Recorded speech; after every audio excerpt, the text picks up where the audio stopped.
Hello students, welcome to Cast classes. I am your teacher Vipin Chauhan. तो बच्चों, अपने classes को आगे बढ़ाते हैं। अपना टॉपिक चल रहा है टेंस, टाइम एंड टेंस। ठीक है, सारी वीडियोस आप देख रहे हो, सारी वीडियोस आई होप कि पसंद आ रही होंगी आपको। तो जल्दी से वीडियोस को शेयर जरूर करा करिए। आप लोगों को बस इतना बोलते हैं हम लोग कि वीडियो को शेयर जरूर करिए। ठीक है, तो इंग्लिश लैंग्वेज में हमने अभी तक सब्जेक्ट वर्ब एग्रीमेंट के वीडियो आपको सब कुछ दे दिया है। सब्जेक्ट वर्ब एग्रीमेंट के सारे कॉन्सेप्ट्स आपको करा चुका हूँ।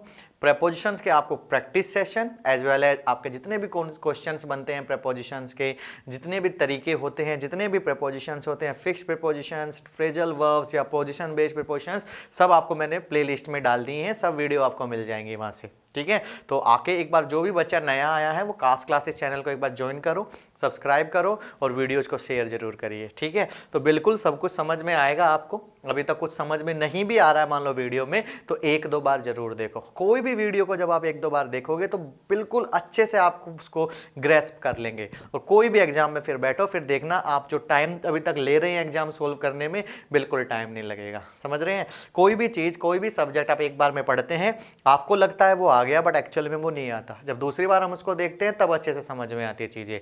तीसरी बार तो बिल्कुल हम उसको ग्रेस्प कर लेंगे। और फोर्थ टाइम आपको बस देखना भी नहीं है, हल्का सा गो थ्रू करना है। अच्छा, यही होता है। समझ में आ रही बात? ऑलराइट देन, तो आज टेंस की सेकंड वीडियो हम स्टार्ट करते हैं। टेंस की फर्स्ट वीडियो आपको मिल चुकी है, टाइम एंड टेंस। मैंने इस टॉपिक को नाम दिया था टाइम एंड टेंस। ठीक है, टाइम एंड टेंस का ये होगा हमारा सेकंड लेक्चर। क्या होते हैं टाइम एंड टेंस सब बता चुका हूं आपको। टेंस कितने टाइप के होते हैं ये भी बता चुका हूं। एक टेंस हमने स्टार्ट भी किया था, क्या नाम था उसका? Present indefinite tense. यही कर रहे थे हम, स्टार्ट कर रहे थे। पहले हम सारे इंडेफिनिट टेंसेस करेंगे। प्रेजेंट इंडेफिनिट, या उसको हम बोल सकते हैं प्रेजेंट सिंपल। ठीक है, प्रेजेंट इंडेफिनिट या प्रेजेंट सिंपल टेंस की हम बात कर रहे थे। आज उसी को आगे बढ़ाते हैं। प्रेजेंट इंडेफिनिट टेंस क्या है? बच्चों, आपको बताया था कि जब भी आप टेंस की बात करो तो ध्यान रखना टेंस एक फॉर्म ऑफ वर्ब ही है, वर्ब की बात हो रही है। तो प्रेजेंट इंडेफिनिट टेंस का बार बार फॉर्मूला रिपीट ना करके आपको क्या करना है? You just have to remember the verbs. क्या करना है? आपको सिर्फ वर्ब को रिमेंबर करना है। यानी प्रेजेंट इंडेफिनिट आती है तो वर्ब की फर्स्ट फॉर्म या फिफ्थ फॉर्म आती है। फर्स्ट फॉर्म हमारी प्लूरल होती है। ठीक है, बिल्कुल बेसिक से एक एक चीज। और फिफ्थ फॉर्म हमारी कैसी होती है भाई? सिंगुलर होती है। बात सही है? ओके, ये बता चुका हूं। वैसे प्रेजेंट इंडेफिनिट के फॉर्मूला आपको पता ही है, subject plus V1 V5 plus object.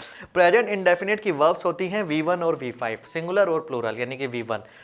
आती कब है V1 और V5? आज ये समझेंगे। पिछली क्लास में बड़ा बेसिक बताया कि सर ये अफर्मेटिव सेंटेंस है, उसका नेगेटिव बनाएंगे, फिर उसका इंटेरोगेटिव बनाएंगे तो ऐसे होगा। आज मैं आपको एग्जाम पॉइंट ऑफ व्यू की तरह पढ़ाऊंगा कि कैसे एग्जाम में क्वेश्चंस आते हैं, किस टाइप से एग्जाम में क्वेश्चन आते हैं। सर प्रेजेंट इंडेफिनिट टेंस से एक एक टेंस का मैं आपको सीधा exam point of view, exam oriented question करेंगे हम। ऑलराइट, तो अब स्टार्ट करते हैं। मानते हैं मैंने हेडिंग लिखा यूजेज ऑफ प्रेजेंट इंडेफिनिट। बच्चों, कोई भी टेंस जब मैं कराऊं, जब उसका यूजेज कराऊं ना, तो थोड़े से अब अटेंशन ज्यादा करना। यूजेज ऑफ प्रेजेंट इंडेफिनिट, क्या होता है प्रेजेंट इंडेफिनिट? पिछली क्लास में बता दिया था। आज हम पढ़ेंगे उसके यूजेज कि सर एग्जाम में क्या क्या क्वेश्चंस आते हैं इससे, इसके अलग अलग कॉन्सेप्ट्स, इसके अलग अलग यूजेज हम करने वाले हैं। कर दें हम स्टार्ट? कोई प्रॉब्लम नहीं है ना अभी तक? ऑलराइट, सर V1 और V5 आती कब है? पहली बात तो V1 और V5 आएगी तो नॉर्मली हम हेल्पिंग वर्ब कोई भी नहीं लगाएंगे एक्सेप्ट टू और टच। क्या है पहला कॉन्सेप्ट? क्या क्वेश्चंस बनते हैं देखना भाई। कॉन्सेप्ट 1 क्या है? एक एग्जाम्पल से हम लेके चलेंगे। ठीक है, एग्जाम्पल करेंगे, एग्जाम्पल से हम बात करेंगे। एग्जाम्पल मैंने लिखा एज सून एज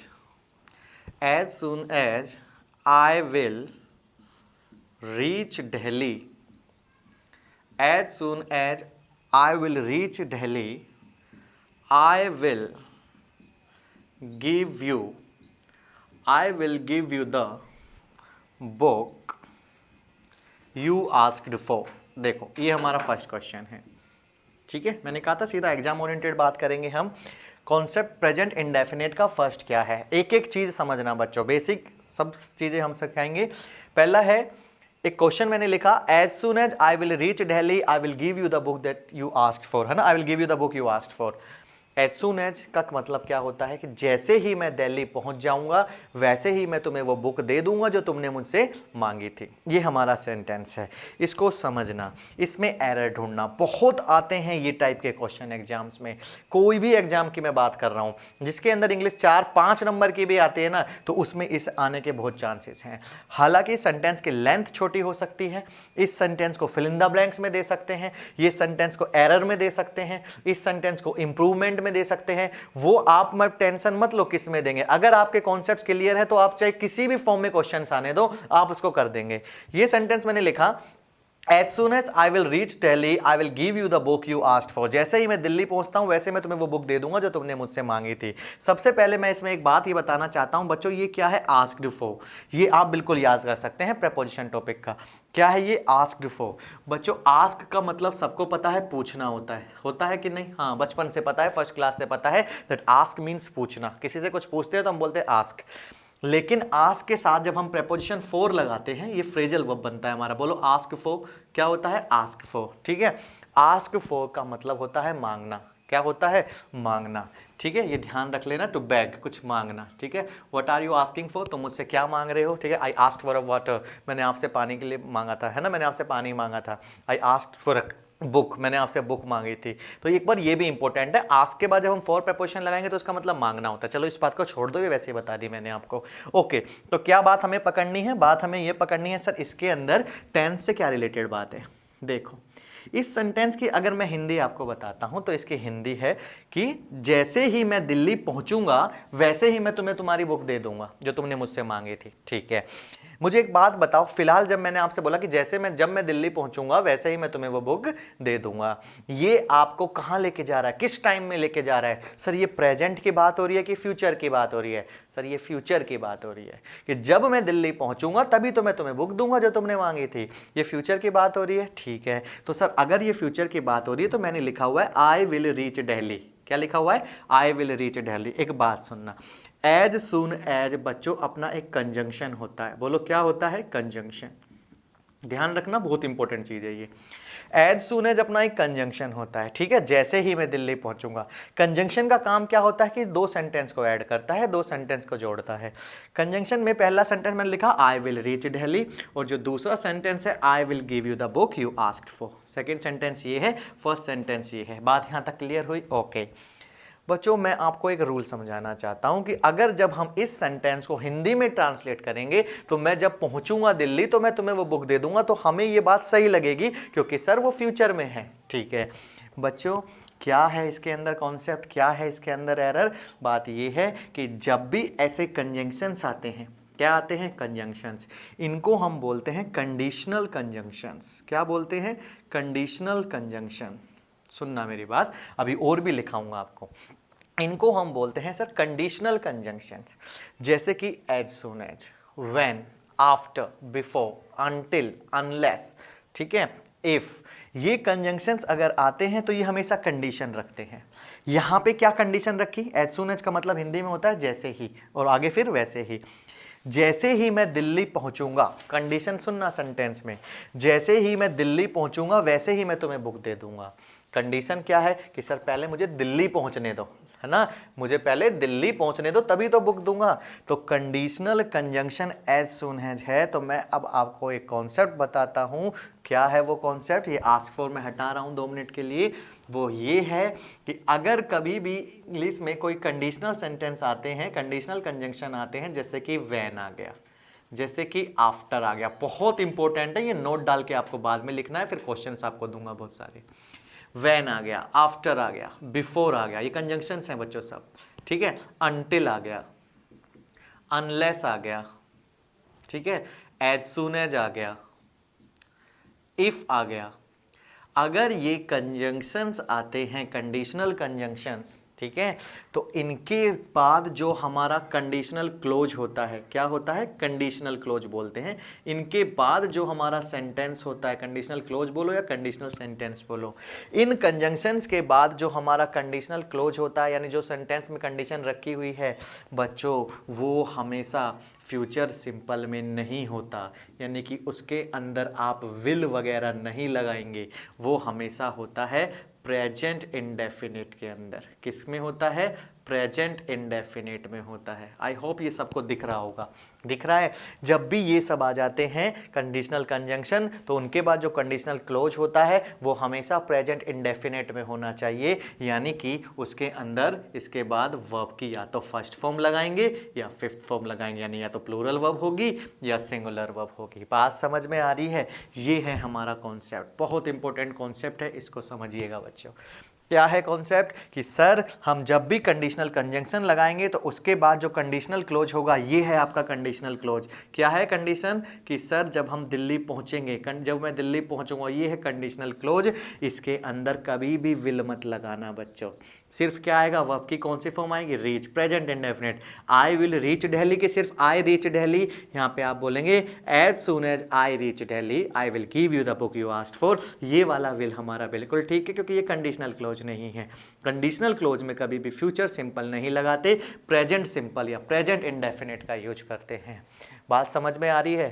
बोलो यस और नो। ठीक है, तो as soon as I reach Delhi बहुत इंपॉर्टेंट है, हमेशा काम आएगा।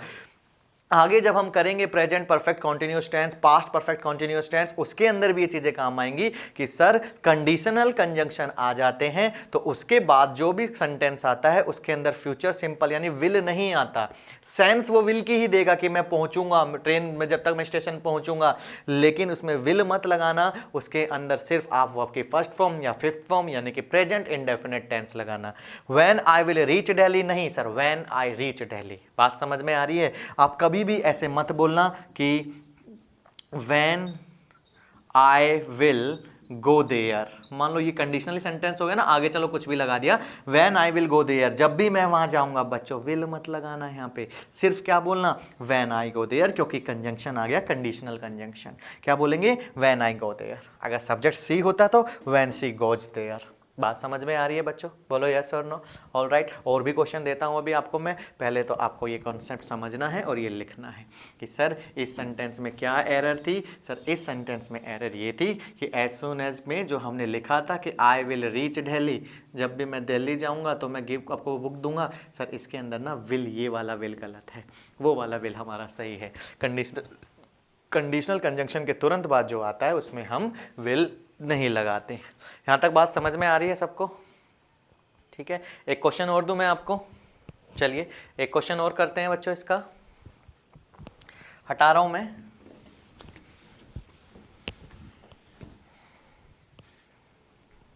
सेकंड सेंटेंस लिखा मैंने इसी से रिलेटेड कि you will not succeed, you will not succeed unless you will work hard. बहुत अच्छे क्वेश्चंस आते हैं यहां से। You will not succeed unless you will work hard. ठीक है, इस सेंटेंस के अंदर कंजंक्शन क्या है हमारा सर? अनलेस। कंजंक्शन है अनलेस, ये भी कंडीशनल कंजंक्शन है। हिंदी सुन लेना, यू विल नॉट सक्सीड, तुम जब तक सक्सीड नहीं हो पाओगे जब तक तुम मेहनत नहीं करोगे। ठीक है, जब तक तुम मेहनत नहीं करोगे तब तक तुम सक्सेस नहीं पा सकते, तब तक तुम सक्सीड नहीं हो सकते। समझ में आ रही है बात? ठीक है। अच्छा, थोड़ा सा अगर आप कंफ्यूज हो जाते हैं सर ये सक्सेस और सक्सीड में क्या डिफरेंस है? अरे भाई सक्सेस होता है एक वर्ड तो, और दूसरा वर्ड होता है सक्सीड। ये जो सक्सेस है हमारा बच्चों ये नाउन का काम करेगा, और जो ये सक्सीड है ये हमारी वर्ब होती है, वर्ब की फर्स्ट फॉर्म। ठीक है, सेकंड फॉर्म होती है सक्सीडेड और सक्सीडेड। इनमें कंफ्यूज मत होना, इनके यूज सिखाएंगे आपको कि नाउन को कब यूज करते हैं और वर्ब को कब यूज करते हैं। फिलहाल you will not succeeded unless you will work hard, जब तक तुम मेहनत नहीं करोगे तब तक तुम सक्सेस नहीं हो पाओगे। ठीक है, बात मान ली। मुझे अब इस सेंटेंस में ये बताना कि सर कंडीशन क्या है। पहले तो आपने बोला कि सर कंजंक्शन ये रहा अनलेस, कंजंक्शन के बाद वाला जो सेंटेंस होता है वो उसका क्लोज होता है, कंजंक्शन का close. Unless you will work hard, जब तक तुम मेहनत नहीं करोगे, ये है कंडीशन। क्या? That to get succeed you have to work hard. Condition क्या है कि आपको मेहनत करनी पड़ेगी तभी तो आप सक्सेस होगे। कुछ भी नहीं, आप इतना कंफ्यूज मत होना, आपको बस इतना याद रखना है कि सर जब कंजंक्शन के बाद जो भी लिखा रहता है ये विल, ये वाला विल गलत है हमारा, क्योंकि कंडीशनल कंजंक्शन के बाद आप कभी भी सर फ्यूचर सिंपल नहीं लगाते, सिर्फ कौन सा लगाते हैं? प्रेजेंट इंडेफिनिट, यानी वर्ब की फर्स्ट फॉर्म या फिफ्थ फॉर्म। तो unless you will work hard नहीं आएगा, सिर्फ क्या आएगा? Unless you work hard. बच्चों आ रही है बात समझ में? वर्ब की कौन सी फॉर्म आ रही है? ये फर्स्ट फॉर्म आ रही है। हाँ, ये विल हमारा अब सही है, समझ रहे हो? कई बार जब मैं ऑफलाइन क्लास में पूछता हूं तो बच्चे बोलते हैं कि सर एक सेंटेंस में दो दो विल नहीं आते। अरे इसको ऐसे मत करो याद। आपको कैसे याद करना है इस सेंटेंस को कि सर अगर कंडीशनल कंजंक्शन आ जाता है तो उसके आगे वाला जो सेंटेंस है उसके अंदर विल नहीं आता, यानी फ्यूचर सिंपल नहीं आता, प्रेजेंट इंडेफिनिट आते हैं। बात यहाँ तक समझ में आ रही है? ये चीज़ समझ में आई बच्चों आपको? यस और नो? एक बार इसका स्क्रीनशॉट ले लीजिए। आगे एक और क्वेश्चन कर लेते हैं हम इससे। ठीक है, चलिए एक और क्वेश्चन हम इससे देख लेते हैं, बहुत इंपॉर्टेंट क्वेश्चन है।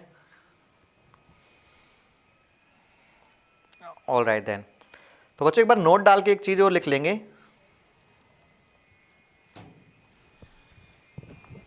हटाओ इसको भी। नोट डाल के आप इस कॉन्सेप्ट को क्या लिखेंगे कि इन conditional sentence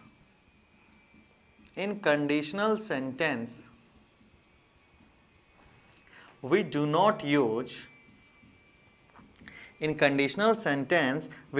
use future indefinite. In conditional sentence we do not use future indefinite but we use present simple या प्रेजेंट इंडेफिनेट। लेकिन किसका इस्तेमाल करते हैं? प्रेजेंट सिंपल का इस्तेमाल करते हैं। विल नहीं आएगा, V1 और V5 आएंगे। यहाँ तक क्लियर है? अब आप कोई भी ऐसे क्वेश्चन उठा सकते हैं। ठीक है,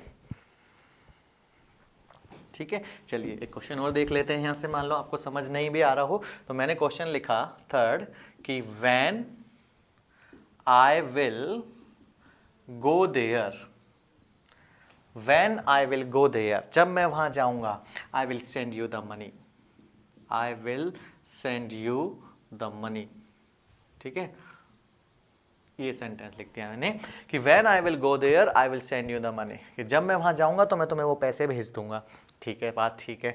अब इसके अंदर फिर से आपको पता होना चाहिए कि सर यहाँ पे क्या आया हुआ है? वैन आया हुआ है। वैन हमारा क्या है सर? कंजंक्शन है। कंजंक्शन कौन सा है सर? कंडीशन। कंडीशन क्या है कि जब मैं वहाँ जाऊँगा तब मैं पैसे भेजूंगा। दो सेंटेंस है, आप बताइए कौन से में विल गलत है सर? क्योंकि कंजंक्शन के तुरंत बाद वाला कंडीशनल सेंटेंस होता है, ये हमारा क्या है? कंडीशनल सेंटेंस है, कंडीशनल क्लोज। ये है हमारा कंडीशनल क्लोज, तो इसके अंदर विल नहीं आएगा, सिर्फ क्या होगा? When I go there. बात समझ में आ रही है? अब इन क्वेश्चंस को या तो आप इंप्रूवमेंट में लगा सकते हैं या आप फिल इन द ब्लैंक्स में भी आ जाता है या एरर में आ जाता है, कहीं भी आना हो आप इनको कॉन्सेप्ट को ईजिली कर सकते हैं। बोलो यस और नो?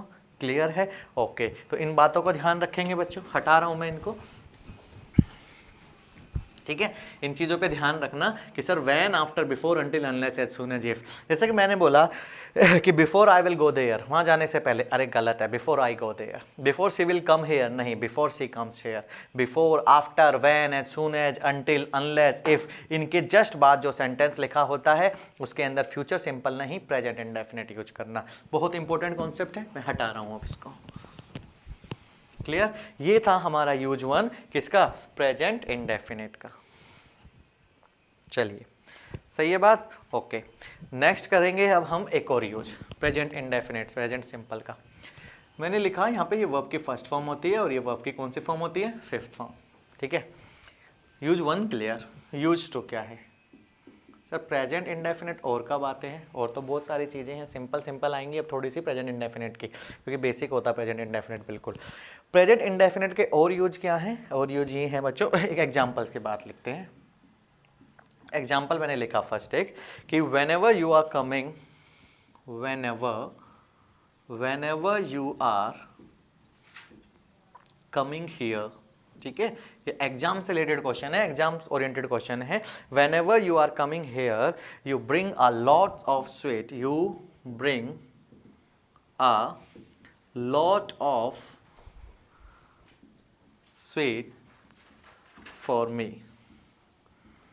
ठीक है, you bring a lot of sweets for me, ये हमारा सेंटेंस है। Whenever you are coming here you bring a lot of sweets for me, जब भी तुम यहाँ आते हो तुम मेरे लिए बहुत सारी मिठाइयाँ लाते हो। This is the sentence. आपको सेकंड यूज में क्या करना है? आपको यहाँ पे बच्चों बताना है क्या एरर होगी, बता सकते हैं? बताइए मुझे थोड़ा सा। whenever you are coming here you bring a lot of sweets for me। देखो एक तो इस वे में इसको दे सकता है सेंटेंस को, ठीक है। एक बार इसका स्क्रीनशॉट लो बच्चों, जल्दी से ले लिया, ठीक है। आपके एग्जाम में जैसे मान लो आप CA की तैयारी कर रहे हो, ग्राम सचिव के एग्जाम में जो 5-6 नंबर की इंग्लिश आएगी या कोई भी एग्जाम में आती है इंग्लिश, उसके अंदर मान लो अगर एरर में अगर क्वेश्चन ना दिया हो कि एरर कहाँ है, तो वो इसको ऐसे कर सकते हैं, फिर इन द ब्लैंक लगा दिया, ठीक है।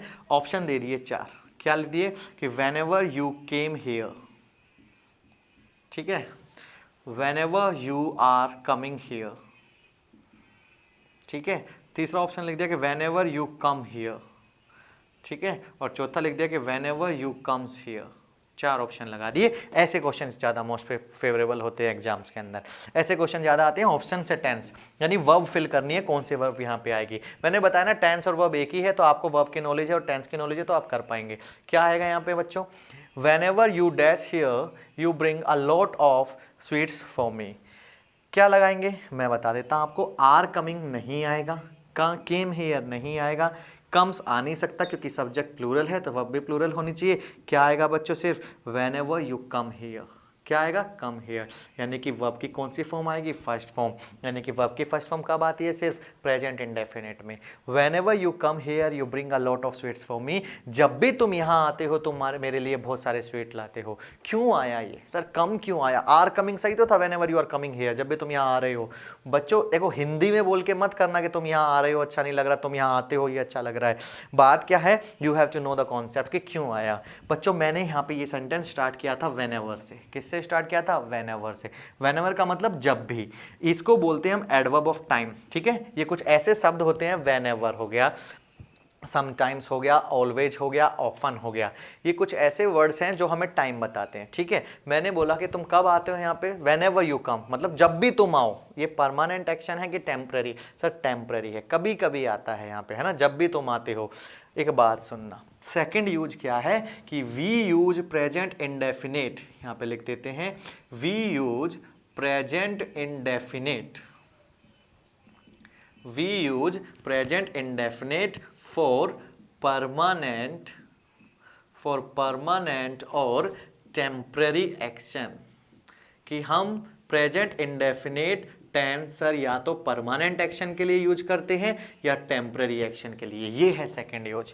अगर कभी भी किसी सेंटेंस में हमें किसी वर्ड से ये पता चल जाए कि sir this is a permanent action, तो हम उसमें बोलेंगे वर्ब की फर्स्ट फॉर्म या फिफ्थ फॉर्म, ठीक है। अगर हमें पता चल जाए कि sir this is a temporary action, ये तो कभी कभी होता है, तो भी हम बोलेंगे वर्ब की फर्स्ट फॉर्म या फिफ्थ फॉर्म, यानी प्रेजेंट इंडेफिनिट। क्या बात है बच्चों, इस वर्ड ने हमें बताया कि whenever, ठीक है, ठीक है, whenever you come here, जब भी तुम आते हो, यहां से पता चल रहा है कि sir this is a temporary action. तो मैं अब आपको कुछ इंपॉर्टेंट वर्ड्स लिखाता हूं जिससे आपको पता चल जाएगा कि सर ये परमानेंट एक्शन है या टेम्पररी एक्शन है। And if at the moment when you get to know कि sir this is a permanent और a temporary action, then what would you will going to use, आप किसका use करेंगे, sir V1 और V5 का, ठीक है। तो ये हटाता हूं मैं और मैं आपको कुछ वर्ड लिखाता हूं कि सर ये परमानेंट एक्शन होंगे या टेम्पररी एक्शन होंगे, ठीक है। चलिए वर्ड लिखना बच्चों, क्या क्या वर्ड आप लिख सकते हैं, नोट डालेंगे यहाँ पे और लिखेंगे हेडिंग इंपॉर्टेंट वर्ड्स। ये वर्ड्स आते हैं तो आप किसका यूज करेंगे, प्रेजेंट इंडेफिनिट का। जैसे कि वर्ड लिखा मैंने सर whenever, क्या लिखा, whenever। वर्ड मैंने बोला ऑलवेज, ठीक है। वर्ड मैंने बोला ऑफन, क्या बोला, समटाइम्स,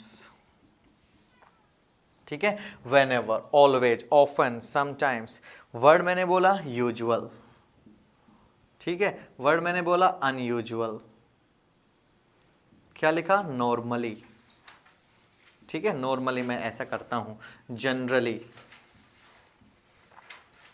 जितने भी ये वर्ड्स हैं ETC, ऐसे वर्ड्स अगर सेंटेंस में आते हैं तो ये क्या बताते हैं कि सर एक्शन या तो परमानेंट है या कैसा एक्शन है, टेम्पररी एक्शन है। बात समझ में आ रही है। I always am going there कि I always go there, I always go there. He often asked me, ठीक है, या आप ऐसे बोल सकते हैं ही ऑफन सेड। चलो मैं एक क्वेश्चन और लिखा देता हूं ऐसे, जब भी ऐसे आ जाते हैं समटाइम्स आई गो देयर कि sometime I am going there, sometimes I go there, ठीक है। ये वर्ड्स इंपॉर्टेंट हैं, जब भी हमें परमानेंट और टेम्पररी एक्शन पता चलेगा प्रेजेंट इंडेफिनिट का यूज करेंगे। और ये वर्ड्स अगर सेंटेंस में आते हैं तो आपको V1 और V5 का ही यूज करना है। यहां तक समझ में आ रही है बात? चलो मैं इसे हटाता हूं, एक क्वेश्चन और लिखता हूं। चलो सेकंड क्वेश्चन लिखा मैंने इसी यूज के रिलेटेड कि ही ऑफन, ये भी अच्छा क्वेश्चन है, ही often said that these obscene scenes in the films, ठीक है, lead to the evil growing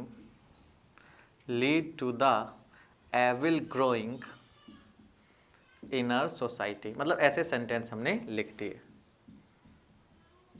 ठीक है, कुछ भी सेंटेंस लिख दिया, आपको तो बस सेंटेंस का कॉन्सेप्ट से मतलब है।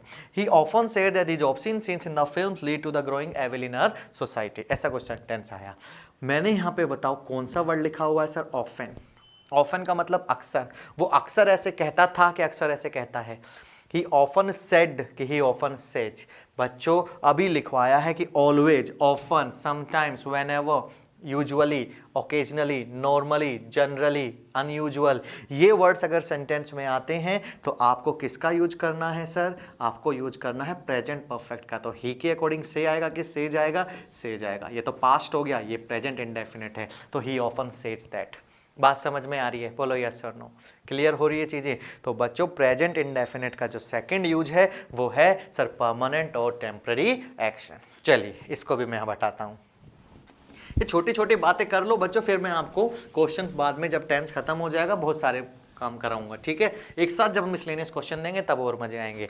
पूरा कॉन्सेप्ट टेंस का यहाँ पे मिलेगा, हर एक एक चीज यहाँ पे मिलेगी आपको, बेसिक से लेके हर वो बात आपको मिलेगी जो आपको जानना जरूरी है।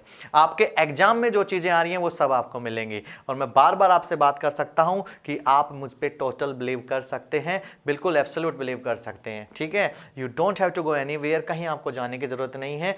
आपको कास्ट क्लासेस के अंदर कंप्लीट इंग्लिश जिसको बोलते हैं ना, और आप कहोगे सर मजा आ गया कि यहां तो कंप्लीट इंग्लिश मिल रही है। और कंप्लीट इंग्लिश कैसी मिल रही है? कोई फालतू बातें नहीं, कोई एक्स्ट्रा बातें नहीं, जो एग्जाम की चीजें आएंगी वही आपको मिलेंगी, ठीक है, जो एग्जाम में आएगा, ठीक है। मुझे पता है कि क्या क्या चीजें एग्जाम में आती है, क्या क्या पूछा जाता है इंग्लिश के अंदर, कैसे कैसे क्वेश्चंस बनते हैं। तो fill in the blanks simple भी करेंगे, fill in the blanks hard भी करेंगे, स्पॉटिंग एरर सिंपल भी करेंगे, हार्ड भी करेंगे। टेंस बिल्कुल हर एग्जाम में पूछा जाएगा। किसी का 10, 15, 20 दिन में एग्जाम है, वो भी इन वीडियो को जरूर देखो, एक एक चीज जल्दी जल्दी से समझ जाना। अभी तक मैंने आपको क्या समझाया है? टेंस की स्टार्टिंग चल रही है, बिल्कुल प्रेजेंट इंडेफिनिट टेंस कर रहे हैं। प्रेजेंट इंडेफिनिट टेंस का मतलब क्या होता है सर? V1 और V5, सिंगुलर और प्लूरल। दूसरी बात, V1 V5 आती कब है सर? पहला जो यूज आपने कराया वो ये कराया कि सर अगर सेंटेंस कंडीशनल सेंटेंस हो, कंडीशनल कंजंक्शन से जुड़ा हुआ हो, तो उसमें विल मत लगाना सर, V1 और V5 आएगा। When I will go to Delhi नहीं होता sir, when I go to Delhi होता है। When she will come here नहीं होता sir, when she comes here होता है, ठीक है, पहला यूज। दूसरा यूज होता है कि सर जब भी कोई सेंटेंस में हमें पता चल जाए कि ये परमानेंट एक्शन है या टेम्पररी एक्शन है, हमें तुरंत भाग के वहां पे V1 और V5 लगा देना है।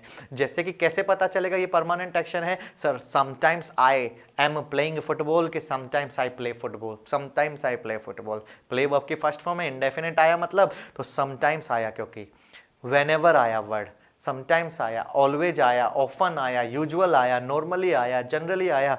ये वर्ड्स जब आते हैं तो आप प्रेजेंट इंडेफिनिट टेंस का यूज करेंगे। समझ में आ रही है बात? ओके। थर्ड यूज थर्ड क्या है?